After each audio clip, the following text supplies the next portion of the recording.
Hey YouTube, thank you for coming back to my YouTube channel, and today we'll talk about simply how to screen record on your Raspberry Pi.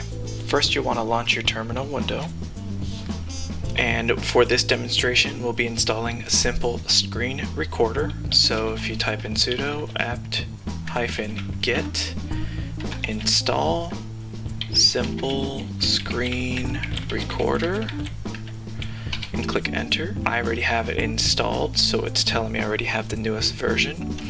But once you install it, very simply navigate over to your applications menu, and if you go into sound and video, this is where it installed it in my case, and you launch it, it'll bring open a new window in which you have the ability to then click continue, and then you can set all of your various parameters, audio, you can even save profiles, continue to the next screen, save where you are, input where you want to save your video output, and go ahead and click continue to start the recording process.